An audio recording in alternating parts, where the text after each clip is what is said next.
One of the witnesses told investigators recently that Manafort wanted them to commit perjury about a lobbying effort they worked on for him in the U.S., the filing said. Manafort is currently out on house arrest and a $10 million unsecured bail. He awaits a trial in Virginia that is scheduled for late July and a trial in D.C. scheduled to begin in September. He has pleaded not guilty to charges related to his failure to disclose his U.S. lobbying work for a foreign government and to bank fraud and other financial crimes. Tampering with a witness is a crime in itself, and it's one Manafort has not yet been charged with.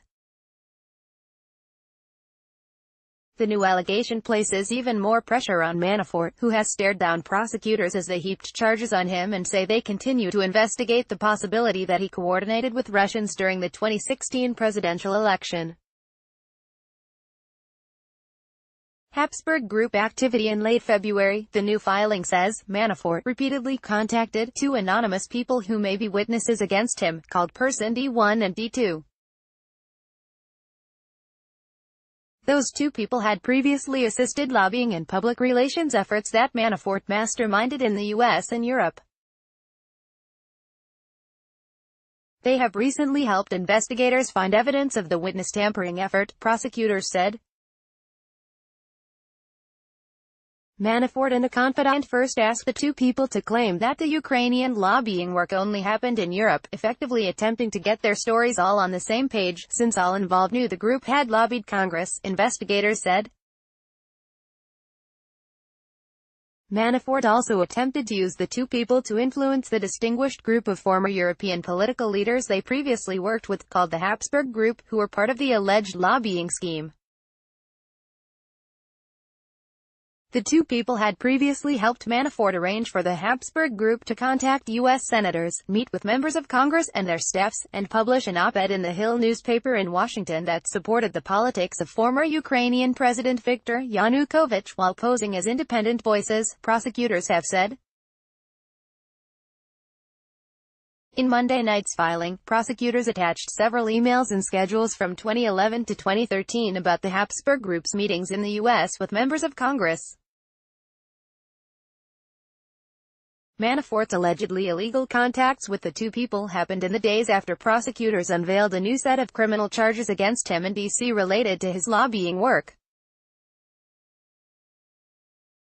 Those charges had revealed for the first time the existence of the Habsburg Group and its efforts in the U.S. Also that week, on February 23, Manafort's longtime deputy Rick Gates agreed to plead guilty to charges of conspiracy and lying to investigators and would cooperate with prosecutors, making Manafort's case an even more difficult one to overcome.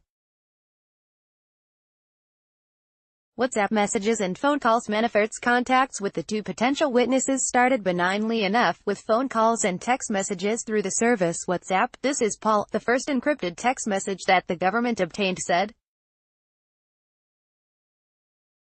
Then, 2 days later, he sent a news article about the Habsburg Group revelation in his court case.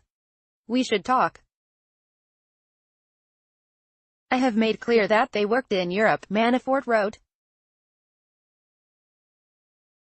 He called Person D1 5 times in late February.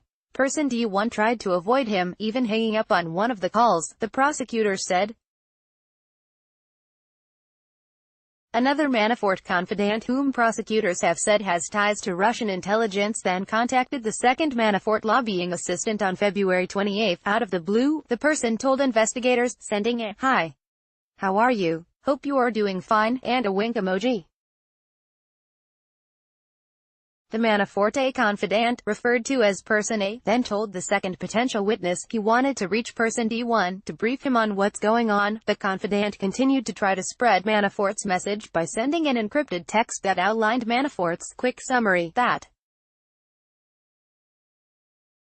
our friends never lobbied in the U.S. because witness tampering is a crime, and Manafort's bail provisions warn that he shouldn't break the law while awaiting trial. The prosecutors argue they have little confidence that restrictions short of detention will assure Manafort's compliance, the filing said. Manafort currently wears 2 GPS monitor ankle bracelets on separate legs, keeping him confined to his Alexandria condo except for legal, medical and religious appointments. He has attempted to post $10 million in properties as his bail several times since his initial arrest in late October, so he could move about more freely, to no avail. Manafort's attorneys did not respond to a request for comment Monday night. The federal judge in D.C., Amy Berman Jackson, has not yet responded as of late Monday night. Prosecutors also submitted the filing they made in D.C. to the judge overseeing Manafort's financial crimes case in Virginia, T.S. Ellis, in case he wants to change Manafort's bail terms there. CNN's Evan Perez contributed to this report.